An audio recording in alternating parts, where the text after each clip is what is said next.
Palm में, या को निकार। बोलने लगा, बोले मैं ऊपर नहीं आ सकता, गुसाई जी मारेंगे, सब लोग डांटेंगे मुझे। अरे नहीं गुसाई जी ऐसे कुछ ना के, ये सब तो बाहर के लोगों ने नियम बना दिए, मैं तो सबसे मिलूं, तू आजा जल्दी ऊपर। जैसे ही ऊपर गया, ज्यों-ज्यों ठाकुर जी के समीप जाए त्यों-त्यों उसके नेत्र सजल होते जाएं।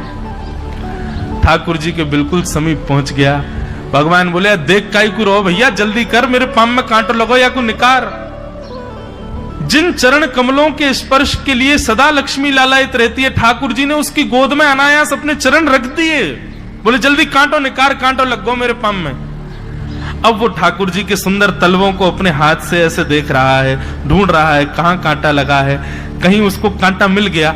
अब इतने कोमल चरण ठाकुर जी के, उसके नेत्रों से आंसू भी गिरते जा रहे हैं, भाव विह्वल होता जा रहा है। मेरे सौभाग्य की सराहना, ठाकुर जी के इतने समीप।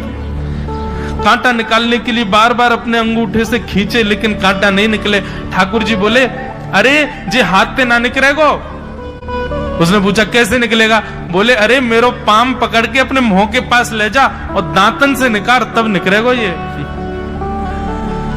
आहा, कितनी कृपा की ठाकुर। कृपा की न होती जो आदत तुम्हारी, तो सूनी ही रहती अदालत तुम्हारी। जो दीनों के दिल में जगह तुम न पाते, तो किस दिल में होती हिफाजत तुम्हारी। कृपा की न होती जो आदत तुम्हारी, तो सूनी ही रहती अदालत तुम्हारी।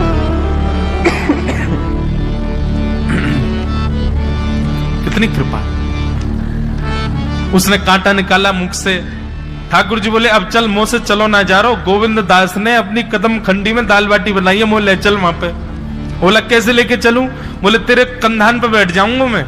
और ठाकुर जी ने अपने दोनों पांव ऐसे लटका लिए उसके यहाँ पे, और सिर पकड़ करके उसके ऊपर ही बैठ गए।